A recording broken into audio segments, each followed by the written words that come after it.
Shalom, shalom, povo de Deus. Vamos falar hoje, na nossa aula de hoje, sobre arrebatamento de uma forma bem prática. Você está pronto para o arrebatamento, meu irmão?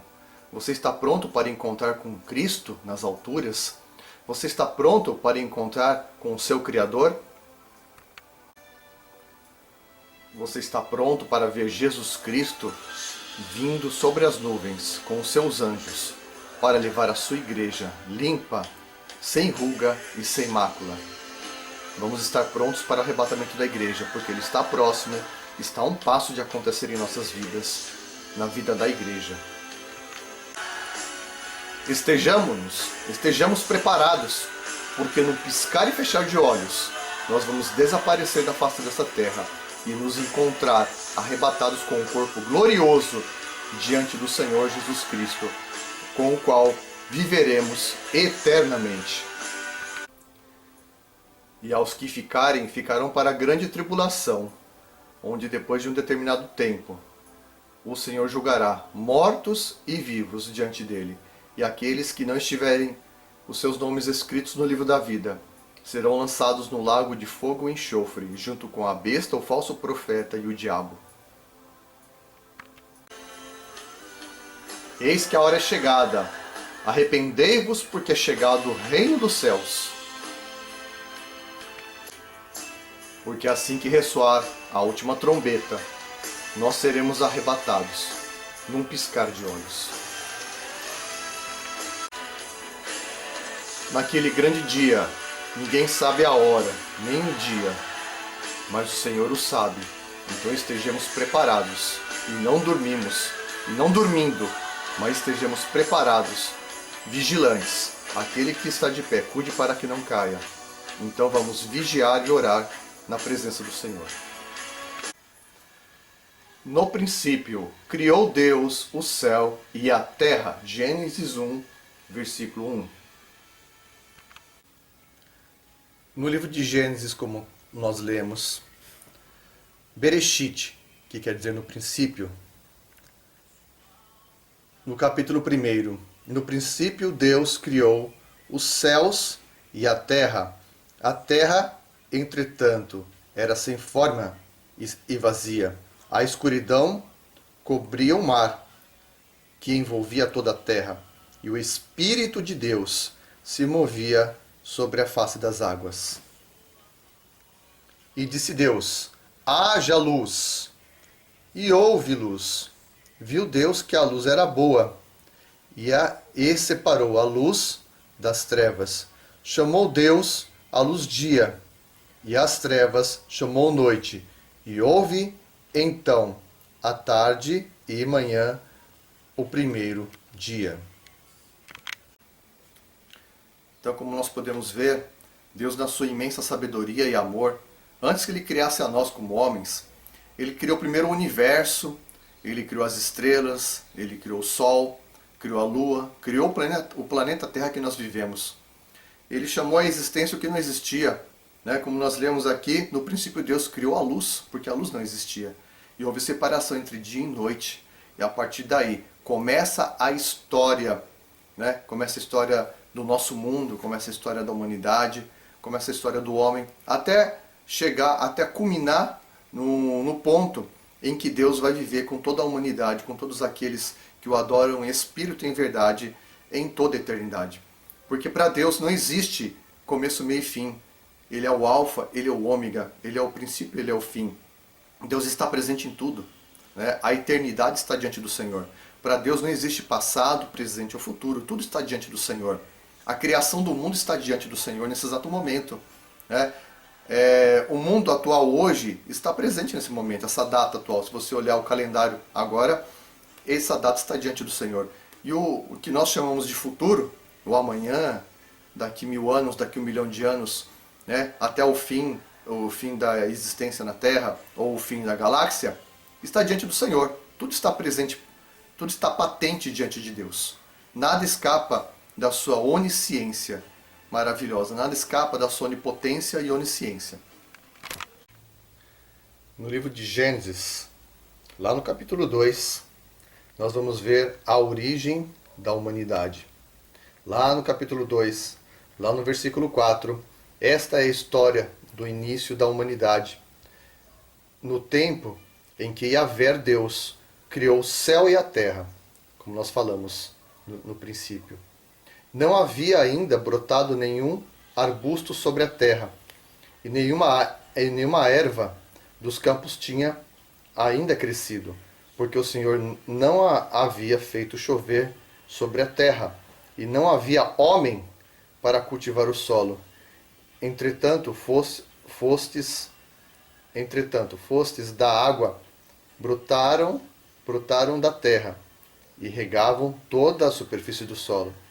Então o Senhor modelou o ser humano do pó da terra, feito argila, e soprou em suas narinas o fôlego de vida, e o homem se tornou um ser vivente.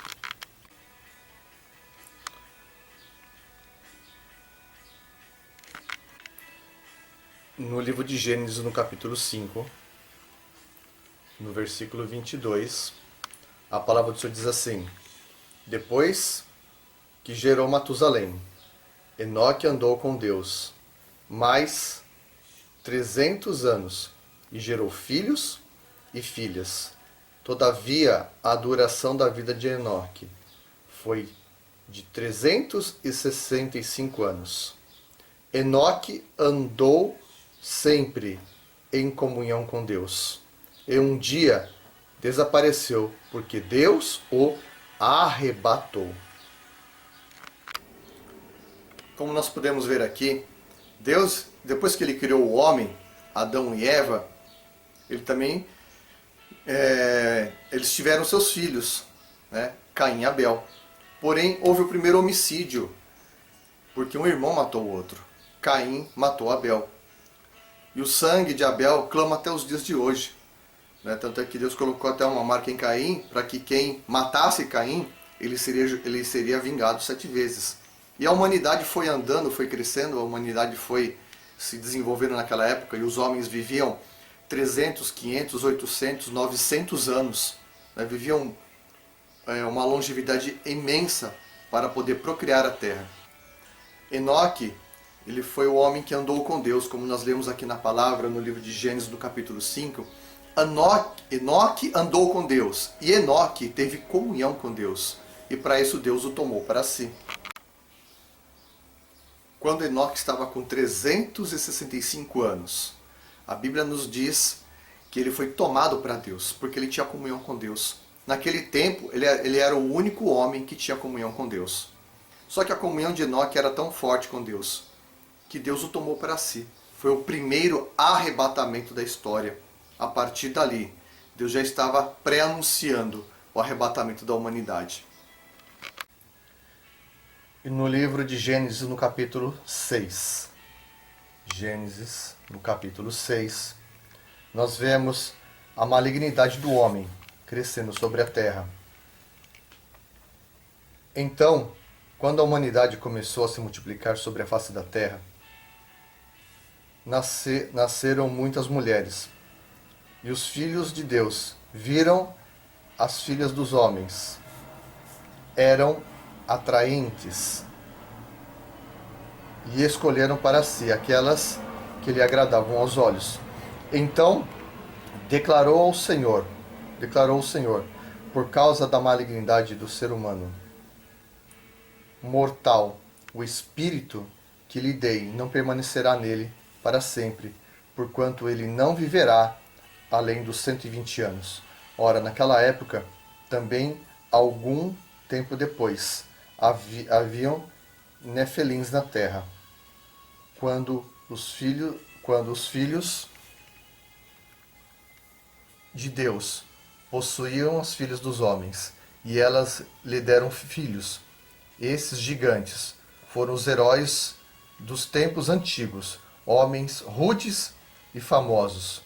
Contudo, o Senhor observou que a perversidade do ser humano havia crescido muito na terra, que toda a motivação das ideias que provinham das suas entranhas eram sempre e somente inclinadas à prática do mal.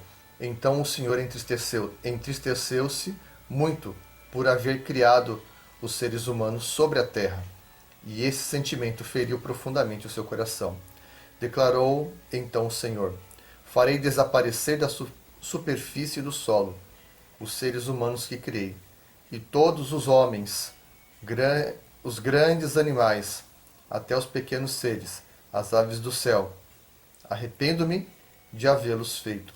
Contudo, Noé, o Senhor, demonstrou sua graça e misericórdia. Noé gerou 3 filhos, Sem, Cão e Jafé. A terra se perverteu diante de Deus e encheu-se de violência. Deus observou a terra e viu que ponto de perversão havia chegado toda a humanidade com suas práticas malignas. Então declarou Deus a Noé: eis que darei fim a todos os seres humanos, porquanto a terra encheu-se de violência por causa deles, e os destruirei juntamente com a terra. Faz uma arca de madeira resinosa. Tu a farás de caniços e a calafetarás com betume por dentro e por fora. Exatamente deste modo a farás. Para o comprimento da arca, 300 côvados. Para a sua largura, 50 côvados. Para a sua altura, 30 côvados.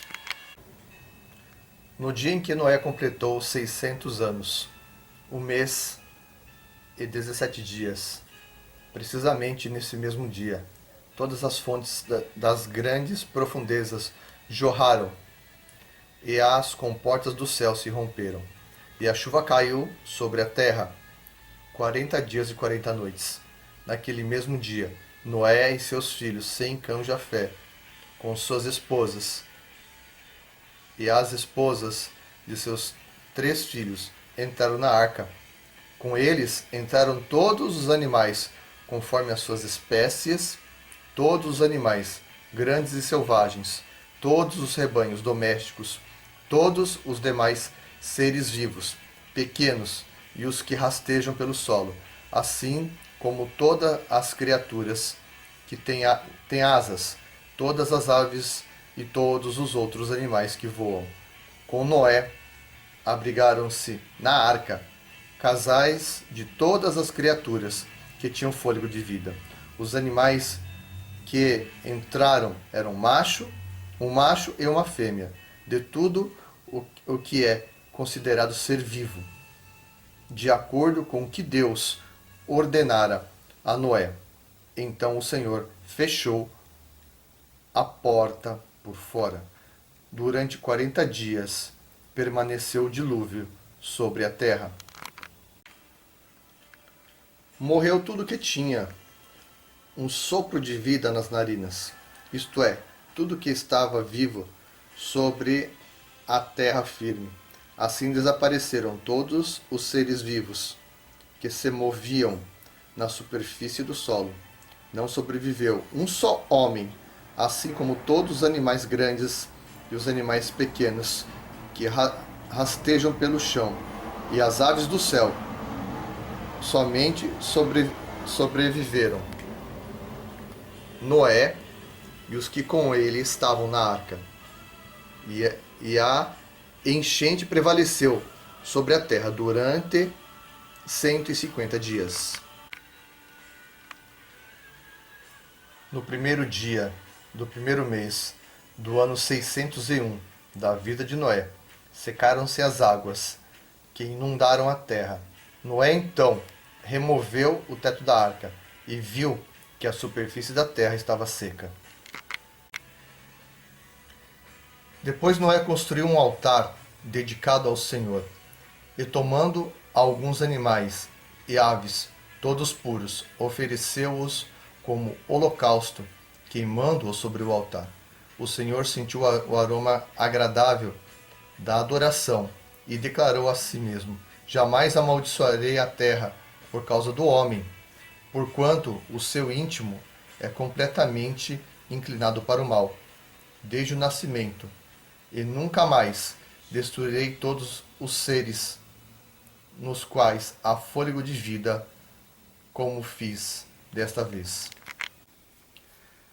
Depois que nós vimos o gênero humano ser corrompido pela maldade do homem, né, quando teve o primeiro homicídio, Caim matou Abel, e aí a humanidade foi andando, foi crescendo. Nós vimos um homem que andou com Deus, que era Enoque, e Deus o arrebatou para si. E depois nós vimos a maldade do homem foi crescendo. Os homens foram crescendo de estatura, os nefilins eles se apaixonaram pelas mulheres, eles geraram grandes guerreiros, e a maldade do homem cresceu proporcionalmente. Só que Deus se desagradou da maldade do homem. Deus olhou, né, e teve o seu coração desagradado, porque o homem era perverso, porque a semente da perversidade do pecado havia dominado a humanidade. E Deus, ele prometeu que ia destruir a sua criação. E aí Deus, ele se magoou com a maldade do ser humano. E ele observou Noé, que era um homem justo, e ele falou para Noé, é o seguinte, Noé, eu vou dar cabo de toda a minha criação. Eu vou destruir a terra com água. Então você vai preparar uma arca. E aí Deus deu todo um projeto para Noé. Deu um projeto para ele construir uma arca. Noé foi o primeiro engenheiro naval da história. Agora você imagina, um homem para construir alguma coisa, primeiramente ele tinha que projetar ferramentas. E Deus preparou para Noé todo um projeto na cabeça dele. Né? Noé teve que desenvolver ferramentas primeiramente, porque você não pode consertar um carro ou construir alguma coisa sem ferramentas. Então, com certeza, Noé ele teve projetos de ferramentas, a Bíblia não fala, mas para que ele pudesse construir a arca, ele preparou ferramentas. E assim foi. Ele construiu a arca e teve aquele período que as pessoas chamavam ele de louco, porque ele dizia que ia chover e nunca tinha chovido. E ele evangelizava as pessoas naquele tempo. Tanto é que depois que a arca estava pronta, Deus enviou um casal de cada animal, macho e fêmea, para que a semente das espécies fossem preservadas. O macho e fêmea de mamíferos, répteis, insetos e aves, enfim, de tudo que a gente conhece hoje. E entrou Noé e entrou os seus filhos com suas esposas. Depois veio a chuva. Isso aconteceu no ano 600 da vida de Noé. E eles ficaram literalmente um ano inteiro vagando nas águas dentro da arca. E Noé ele tinha separado dentro da arca um local como se fosse um estoque para que ele pudesse guardar os alimentos. Agora você imagina, naquele tempo, a arca ela era relativamente pequena. Ela tinha aproximadamente, a gente traduzindo em metros, ela tinha 135 metros de comprimento. Era um barco, para os padrões de hoje, que nós vemos navios de mais de 300 metros de comprimento, a arca era o que? Era um iate para os dias de hoje. Era um barco pequeno, relativamente. Não era tão grande. Então você imagina como que a alimentação lá dentro seria. Como seria o trabalho lá dentro. Vocês acham que o alimento lá dentro ia durar muito? Agora você imagina uma família de pessoas, mais centenas de animais de tudo quanto é espécie ali dentro. Aquele mantimento ali dentro da arca não ia durar uma semana. E ali nós podemos ver um milagre de Deus, onde Deus ele fez as primeiras multiplicações de alimento. Porque a arca ficou um ano lá, vagando sobre as águas. Tanto é que as águas começaram a minguar no ano 601 de Noé. Nós podemos ver aqui na palavra, nós lemos aqui na palavra. Né? Então imagina, a comida multiplicou, a comida não estragou, a água potável não se acabou. Então teve a multiplicação da água potável e a multiplicação dos alimentos para Noé e sua família e para aquelas centenas de animais lá dentro. Então eles ficaram um ano ali se alimentando dessa provisão de Deus. Então a primeira multiplicação foi praticamente ali. Foi ali, porque se você for analisar a profundidade da palavra, Deus ele é maravilhoso. E aí quando Noé saiu da arca, ele preparou um holocausto ao Senhor de animais limpos. E aí Deus prometeu que nunca mais destruiria a terra com água. Só que nós vamos ver daqui para frente as ocorrências da humanidade que vão gerar situações em que Deus preparou o arrebatamento para a sua igreja. Bem, depois dessa introdução que eu fiz falando da criação do homem, falando bem resumidamente, né, sobre a origem do homem, sobre o primeiro arrebatamento que foi de Enoque, agora eu vou falar de mais um arrebatamento na Bíblia, que foi o arrebatamento do corpo de Moisés. Moisés Se nós formos ler na palavra, nós vamos ver na história, Moisés foi o único homem na história que morreu, né? E teve o seu corpo arrebatado depois que ele morreu.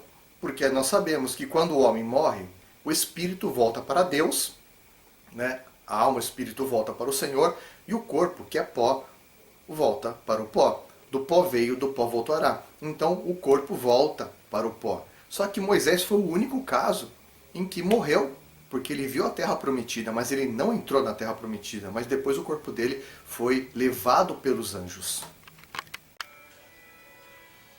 Vamos ver aqui em Deuteronômio, no capítulo 34, a partir do versículo 4, nós podemos ler aqui. Então, e falou Yahvé a Moisés: esta é a terra que prometi sob juramento a Abraão, a Isaque e a Jacó, quando lhes afirmei: a tua descendência darei esta terra, porquanto eis que eu te faço vê-la com os teus próprios olhos. Contudo, não atravessarás o rio, não poderás adentrá-la.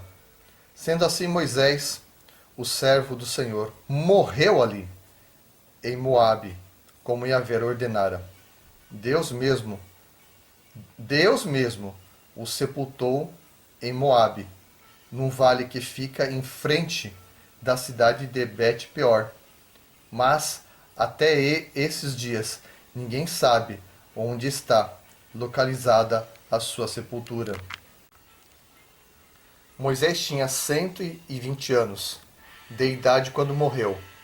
No entanto, nem os seus olhos, nem o seu vigor físico haviam desaparecido. Como nós vimos, Moisés ele viu a terra prometida, porém ele não entrou na terra. Por que ele não entrou na terra? Porque quando Deus tinha dado uma ordenança para ele, lá atrás, quando o povo estava querendo água, primeiramente Deus tinha falado para ele: Moisés, bate na rocha com seu cajado. E Moisés bateu com seu cajado na rocha e a rocha verteu água. E aí, no episódio mais para frente, Deus tinha falado para Moisés: Moisés, fale com a rocha para que a rocha dê água ao povo. E aí Moisés estava tão irado, tão irritado com a reclamação do povo, que Moisés pegou o seu cajado e bateu com força com a rocha. E a rocha verteu água. Porém isso desagradou ao Senhor, porque foi uma desobediência do Senhor.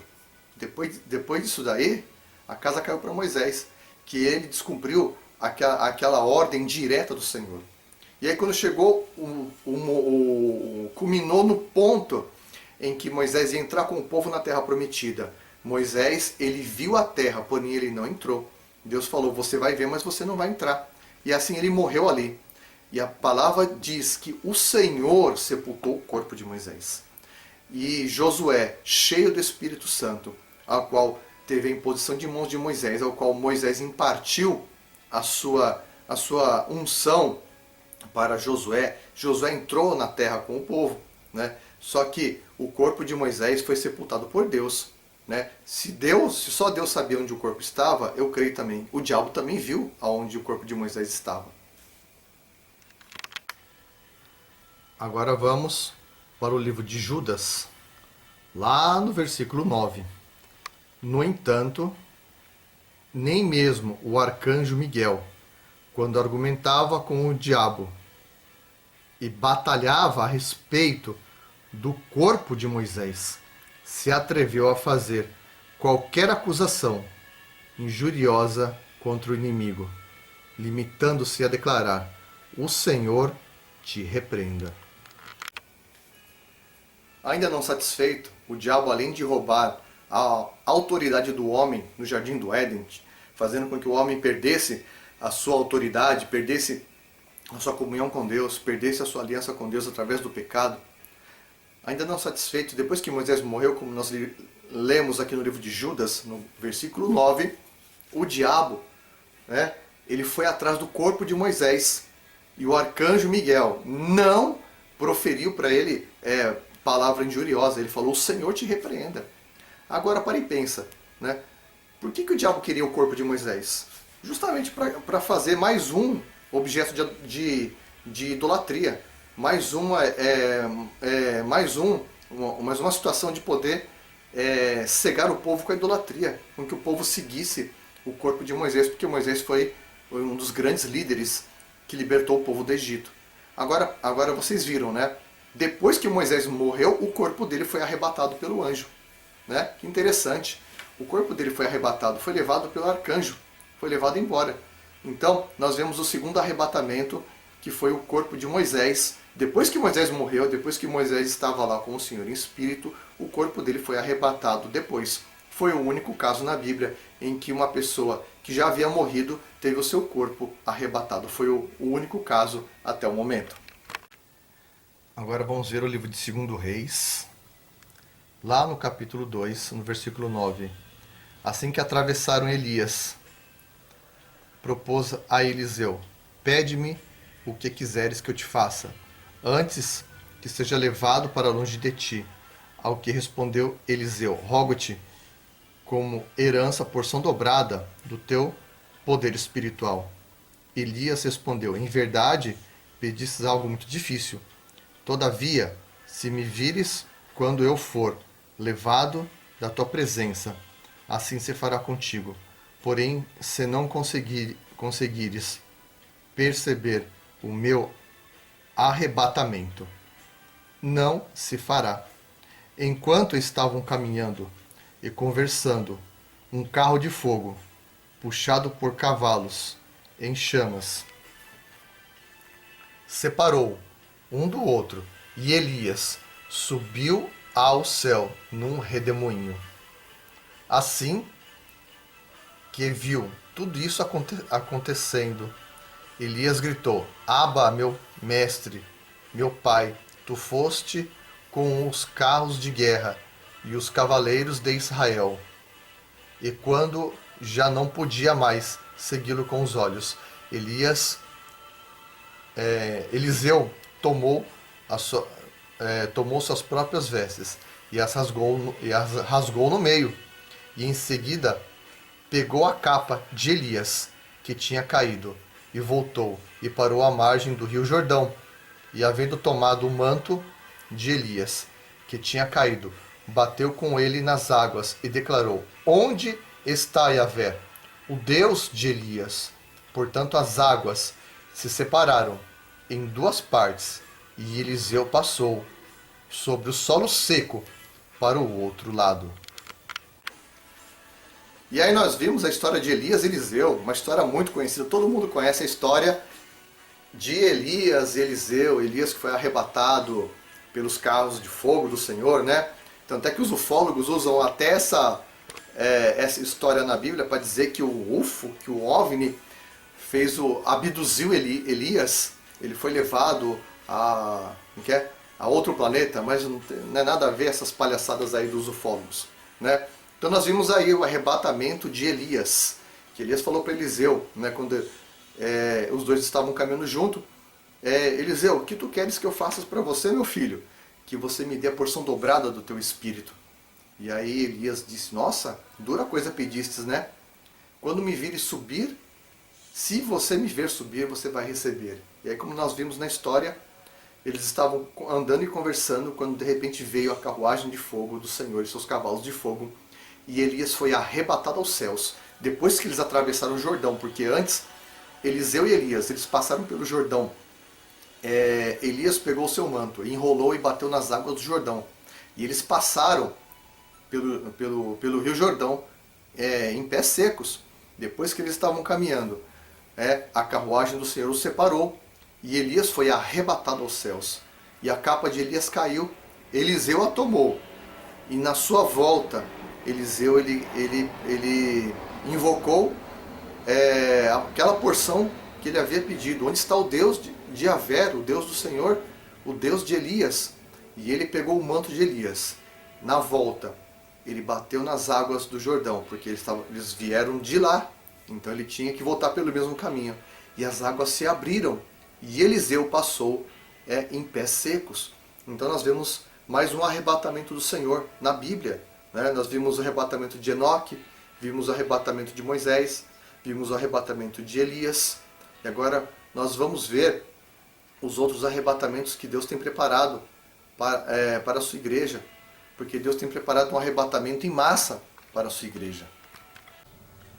Glória a Deus, aqui no livro de Atos, no capítulo 1.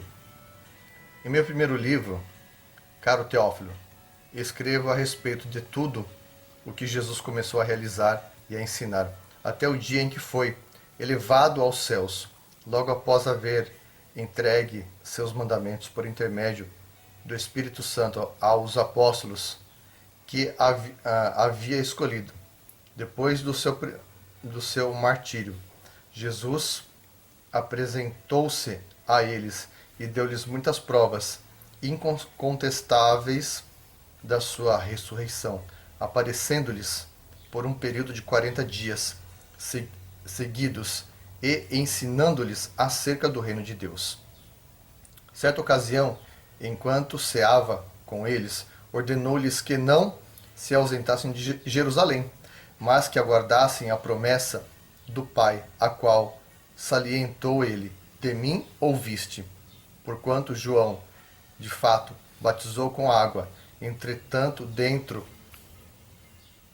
de poucos dias, vós sereis batizados com o Espírito Santo. Então, os que se haviam reunido lhe consultaram: Senhor, será que este tempo em que restaurarás o reino a Israel? E lhes afirmou: não vos compete saber as épocas ou as datas que o Pai estabeleceu por sua exclusiva autoridade. Contudo, recebereis poder quando o Espírito Santo descer sobre vós, e sereis minhas testemunhas, tanto em Jerusalém, em toda a Judéia e Samaria, até os confins da terra. Tendo dito essas palavras, foi Jesus elevado às alturas, enquanto eles o contemplavam, até que uma nuvem o encobriu da vista deles. E aconteceu que, estando eles com os olhos fixos no céu, enquanto ele subia, surgiram junto deles 2 homens vestidos de branco, e lhes comunicaram: homens galileus, por que estáis contemplando as alturas? Esse Jesus, que dentre vós foi levado aos céus, retornará do mesmo modo como o viste subir. E glória a Deus, nós vemos aqui no livro de Atos a ascensão do nosso Senhor Jesus Cristo, o qual ele ficou mais de 40 dias ensinando os discípulos, ensinando as pessoas que estavam com ele, dando provas cabais da sua ressurreição.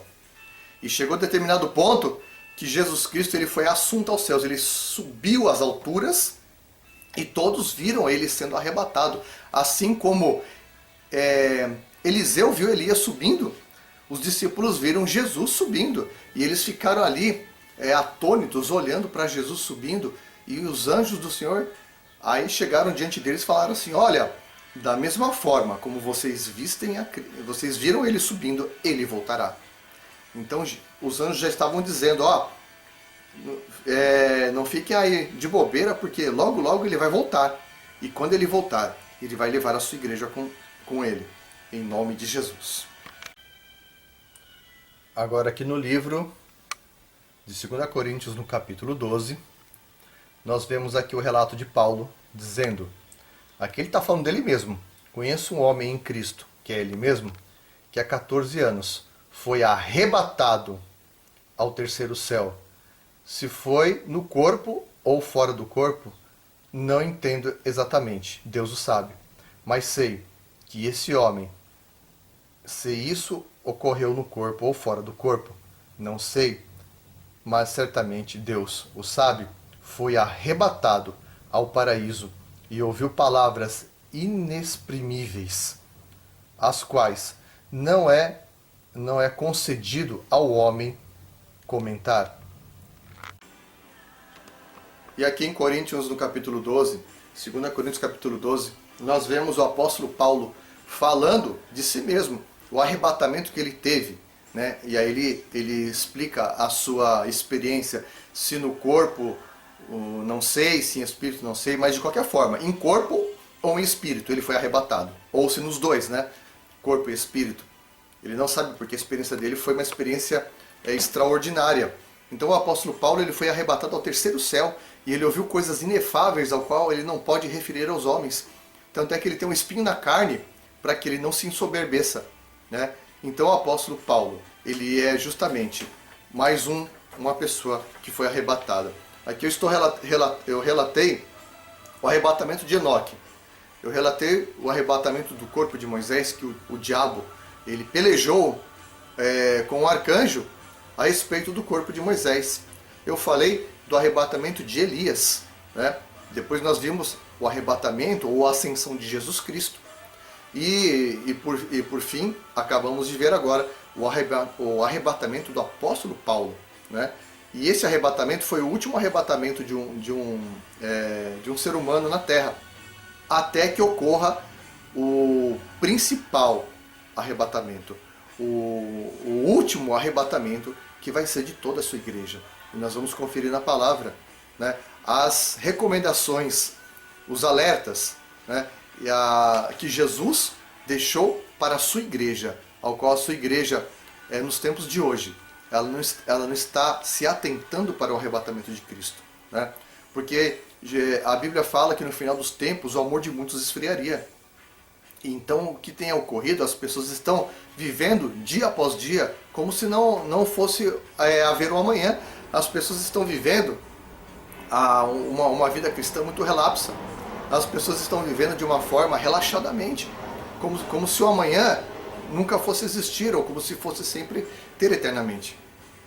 Mas só que nós sabemos que Jesus nos alertou. E nós estamos vivendo finais dos tempos.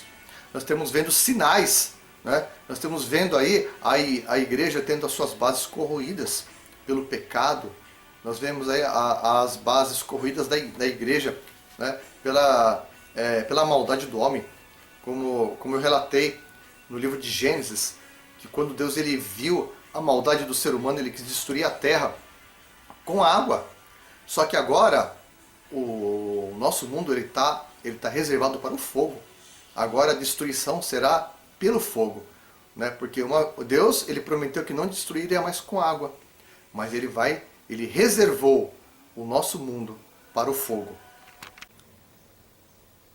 Na segunda carta de Pedro, no capítulo 2, a partir do versículo 4, ora se Deus não poupou os anjos que pecaram, mas os lançou no inferno, aprisionados em cadeias abismais, tenebrosas, com o propósito de serem reservados para o juízo.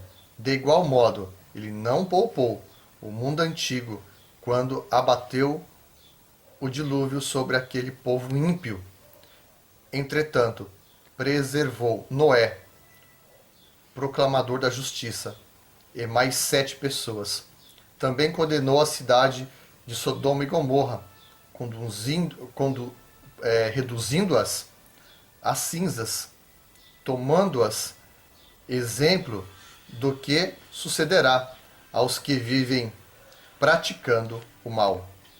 E Deus livrou o justo Ló,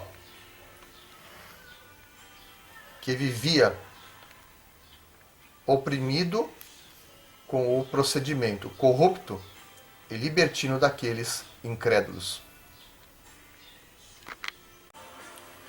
Aqui nós vemos a Bíblia falando a respeito de Ló, que ele foi para Sodoma e Gomorra. E quando eu leio a história de Sodoma e Gomorra nada mais é que um protótipo do arrebatamento.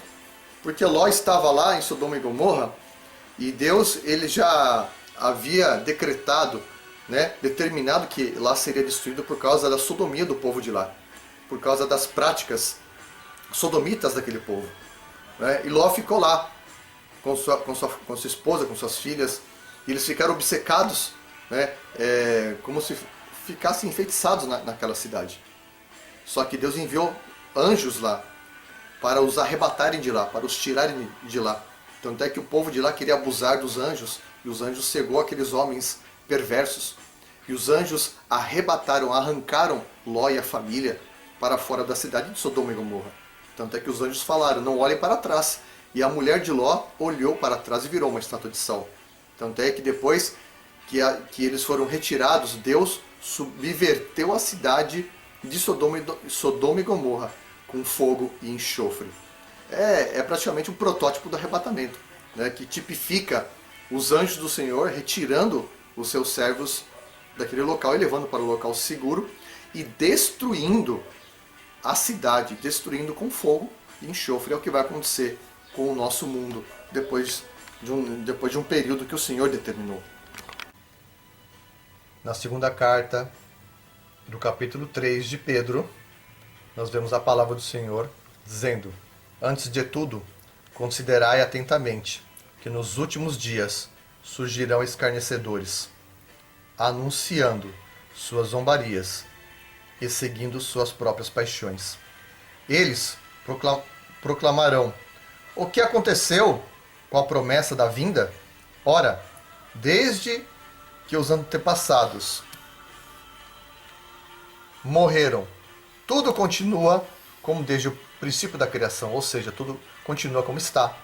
No entanto, deliberadamente, eles não reconhecem que desde a antiguidade, por intermédio da palavra de Deus, foram criados os céus e a terra, e esta foi formada da água e por meio da água.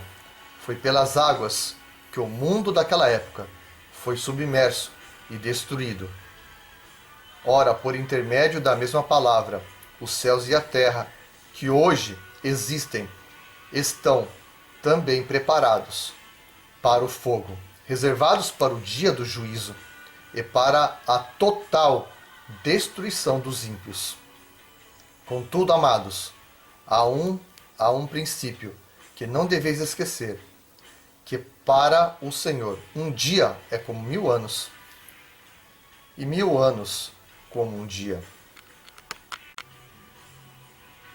O Senhor não se atrasa em cumprir as suas promessas, como julgam alguns. Pelo contrário, Ele é extremamente paciente para convosco e não quer que ninguém se perca, que ninguém pereça, mas que todos cheguem ao arrependimento.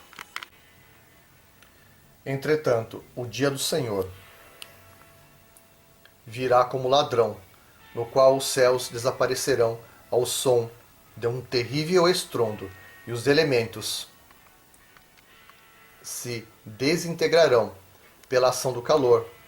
A terra e toda obra nela existente serão expostas ao calor, ao que tudo o que existe será assim aniquilado.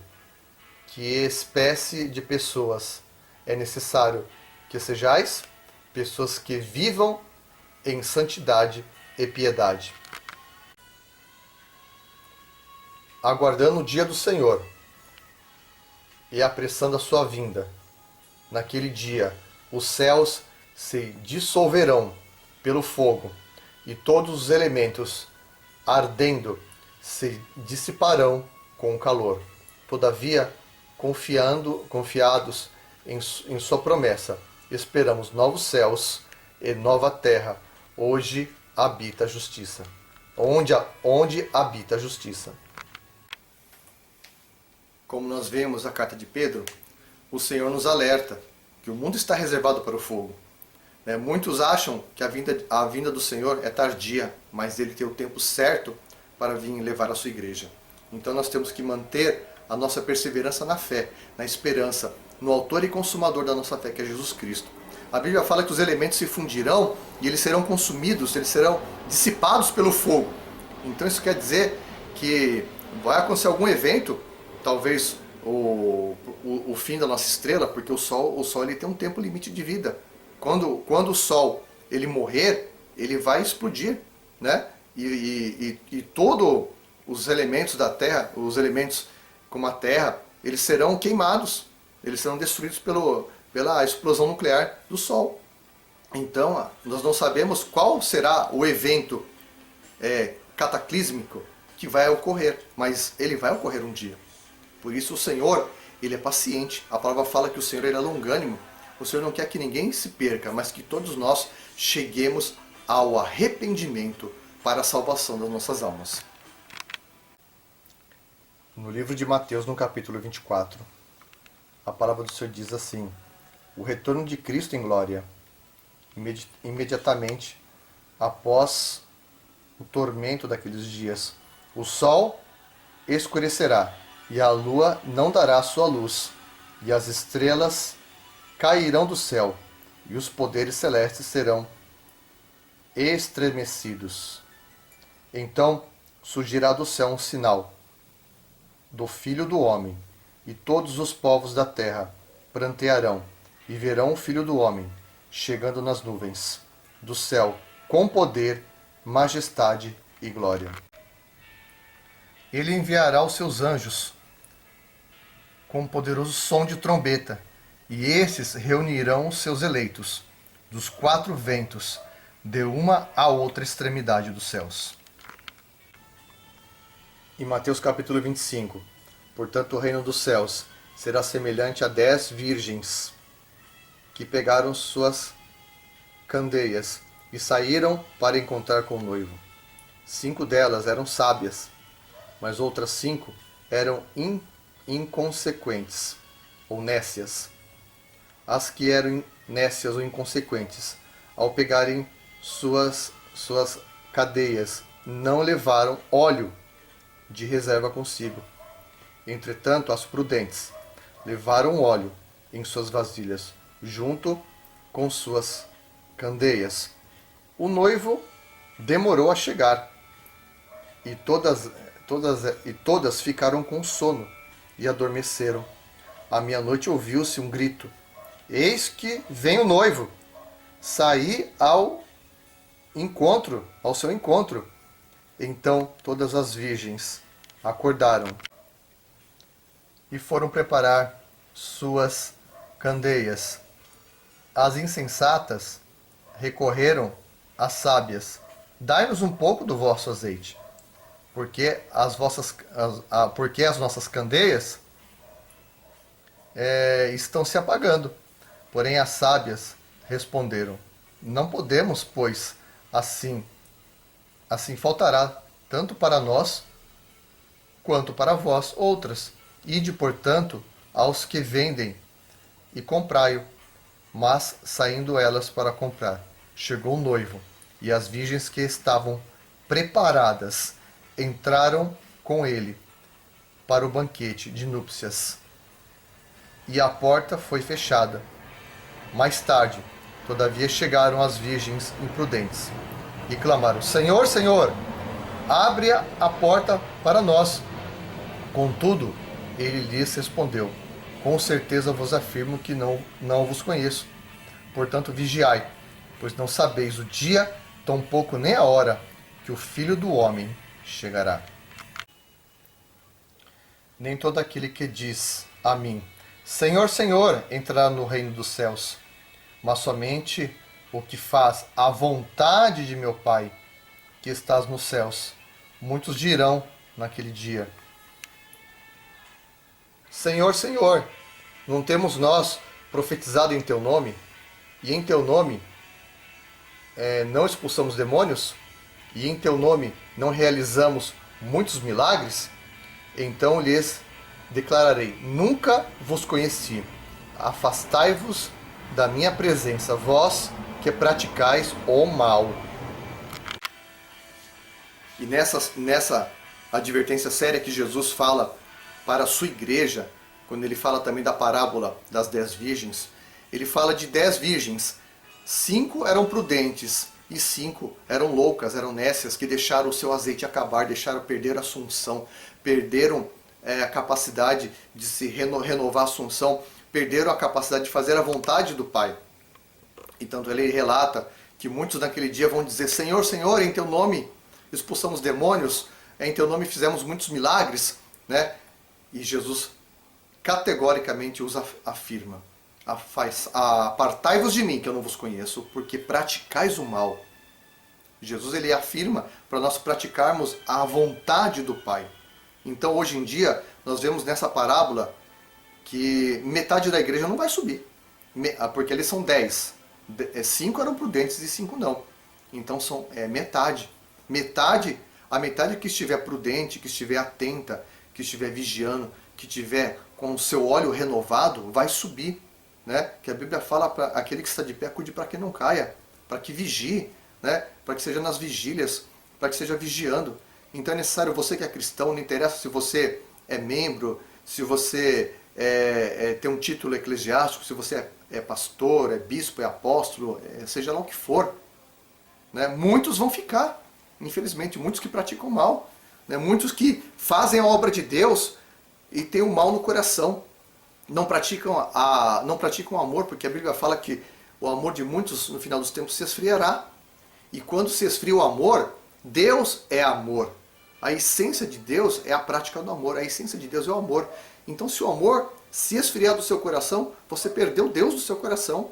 Então, hoje em dia nós vemos igrejas que estão inchadas, elas não vivem mais o amor de Deus, não vivem mais o poder de Deus, não vivem mais o reino de Deus. Estão afastadas do reino de Deus. Estão vivendo uma vida mecânica, religiosa. E quando Jesus voltar, muitos vão ficar. Muitos vão chegar, né, e vão querer roubar também o teu óleo. Então você que tem o seu óleo, tome cuidado com o seu óleo. Porque as loucas querem roubar a tua unção, querem roubar o seu óleo, querem sugar o seu óleo para quando chegar naquele dia, você não vai ter mais óleo. Tanto é que as sábias falaram assim, não, nós não vamos dividir o nosso óleo porque senão vai faltar para nós e para vocês, e aí ninguém sobe. Então é necessário que vocês se arrependam e vocês busquem o óleo para vocês. Então você tem que buscar o arrependimento. Você que é homem e mulher de Deus, independente se você é cristão, membro, que nem eu acabei de falar, não interessa a sua condição eclesiástica. Né? Não adianta você querer ganhar o mundo inteiro e perder a sua alma. Não adianta querer montar ministérios gigantescos, ministérios épicos e perder a sua alma. Vai resolver o quê? Né? Você vai levar muita gente para o céu e você vai ficar, que nem foi com Moisés. Moisés, ele salvou uma geração inteira de mais de 3 milhões de pessoas, se você for contar homens e mulheres, né? Uma geração inteira, e ele mesmo não entrou na Terra Prometida, mas o povo entrou. E quantos líderes não vão entrar no céu, na Terra Prometida? Então, você que é líder, tome cuidado, vigie para que você não caia. Então, tome cuidado com o teu óleo, guarde o teu óleo, porque a salvação é individual. Nós temos que fazer a obra de Deus, sim, mas temos que vigiar também para nós fazermos a vontade do Pai, segundo as Escrituras. No livro de 1 Tessalonicenses, no capítulo 4, parte do versículo 13, não desejamos, no entanto, irmãos, que sejais ignorantes em relação aos que dormem no Senhor, para que não vos entristeçais como os outros que não possuem a esperança. Porquanto, se cremos que Jesus morreu e ressuscitou da mesma maneira, devemos crer que Deus, por intermédio de Jesus, trará juntamente com ele os que nele faleceram. Afirmamos a todos vós, pela palavra do Senhor, que nós, que estivemos vivos, quando ceder o retorno do Senhor, certamente não precederemos os que dormem nele, pois, dada a ordem com a voz do arcanjo e o ressoar da trombeta de Deus, o próprio Senhor descerá dos céus, e os mortos em Cristo ressuscitarão primeiro. Logo em seguida, nós, que estivemos vivos sobre a terra, seremos arrebatados com ele nas nuvens, para o encontro com o Senhor nos ares, e assim estaremos com Cristo para sempre. Consolai-vos, portanto, uns aos outros com estas palavras. E no livro de Apocalipse, no capítulo 20, a palavra do Senhor nos diz: Em seguida, observei um grande trono branco, e que estavam assentados sobre ele, e a terra e o céu fugiram da sua presença, e não foi achado lugar para eles. Vi também os mortos, grandes e pequenos, em pé diante do trono, e alguns livros foram abertos. Abriu-se um outro livro, o livro da vida, e os mortos foram julgados pelas observações de que estavam registradas nos livros, de acordo com as suas obras realizadas. O mar entregou os mortos que jaziam nele, e a morte e o Hades entregaram os mortos que neles havia. E um por um foi julgado, de acordo com o que tinham feito. Então a morte e o Hades foram atirados no lago de fogo, que esta é a segunda morte, o lago de fogo, e todo aquele cujo nome não foi encontrado escrito no livro da vida foi lançado no lago de fogo. Apocalipse capítulo 22, versículo 12. Eis que venho sem demora, e trago comigo o galardão que tenho para premiar a cada um segundo as suas obras.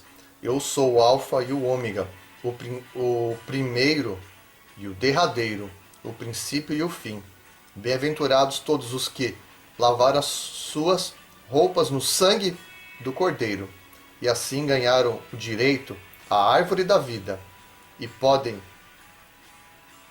adentrar na cidade através dos seus portais. No entanto, fora estão os cães, os bruxos ou feiticeiros, ocultistas, o que cometem imoralidades sexuais, os assassinos, os idólatras e todos os que amam a prática da mentira. Eu, Jesus, enviei o meu anjo para vos entregar este testemunho em relação às igrejas. Eu sou a raiz, o prometido descendente de Davi e a brilhante estrela da manhã. Aquele que dá testemunho destas palavras afirma: com toda certeza venho rapidamente. Amém. Maranata, vem Senhor Jesus. A graça do Senhor Jesus sejam com todos. Amém. Então nós podemos ver no livro de Apocalipse que vai chegar o tempo em que todos nós vamos estar diante do trono do Senhor e serão abertos os livros das obras de cada um, né? E serão abertos os livros, o livro da vida, a qual todo aquele que for escrito e achar escrito no livro da vida receberá a salvação. Então é que Jesus ele advertiu os 70 discípulos que ele enviou de 2 em 2, né? Como 70 apóstolos, os enviados, porque apóstolo significa enviado. Enviou os 70 de 2 em 2 para anunciar o reino de Deus. E eles voltaram alegres, extasiados, dizendo: Senhor, os espíritos imundos nos obedecem. E aí Jesus os advertiu severamente, dizendo, né? Alegrai-vos, não porque os espíritos vos submetem, grande coisa.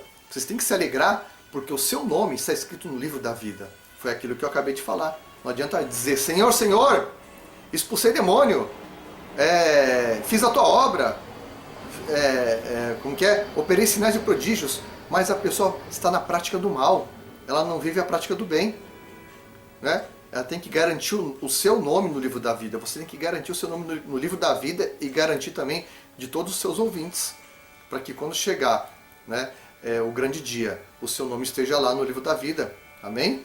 E o Senhor fala para nós lavarmos nossas vestiduras no sangue do Cordeiro.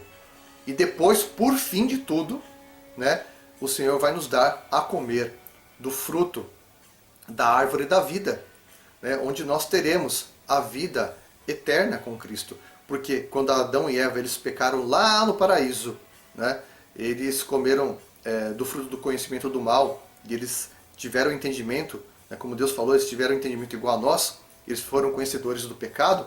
O que aconteceu? Deus imediatamente enviou um anjo com espada flamejante para guardar, né, guardar a árvore da vida, porque se o homem comesse da árvore da vida, ele está no pecado eterno, né? e aí ele não teria mais salvação. Por isso que a cartada final do diabo nesses últimos tempos é justamente fazer o homem pecar com o pecado eterno. Né? Qual que é o pecado eterno?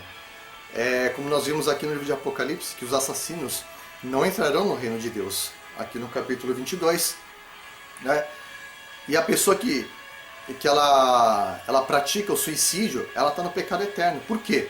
Porque se você peca em vida, você ainda tem tempo em vida de você se arrepender e pedir perdão dos seus pecados.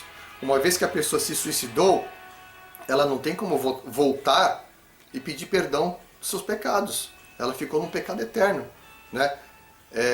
Não existe pecadinho e pecadão. O que existe são o grau de cada pecado. Por exemplo, uma pessoa que mente para outra, ela tem um grau de pecado. Uma pessoa que mata outra pessoa, ela tem um outro nível de pecado. Ou seja, uma pessoa que mata outra pessoa, ela não fica impune, ela tem que responder um processo, né? Ela tem que pagar pelo crime dela, que é diferente de uma pessoa que mente. Se uma pessoa mentiu, que eu estou dando exemplo aqui, se a pessoa mente, ela não vai presa porque ela mentiu, mas uma pessoa que assassina, que mata, que estupra, ela vai presa. Então, cada pecado, ele tem um nível de consequência. Todo pecado é igual diante de Deus, inclusive o suicídio é um pecado igual a outro pecado qualquer, mas o grau dele, né, é pior que o dos outros, porque é um pecado eterno. Não tem como a pessoa voltar dos mortos para pedir perdão.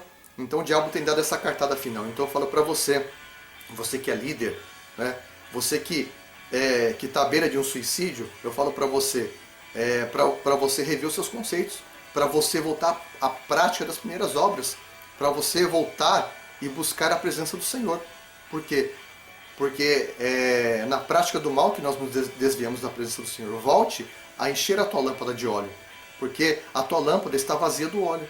Quando você encher a sua lâmpada do óleo da unção do Senhor, pode ter certeza que o Senhor vai te dar graça para vencer todo o pecado. Porque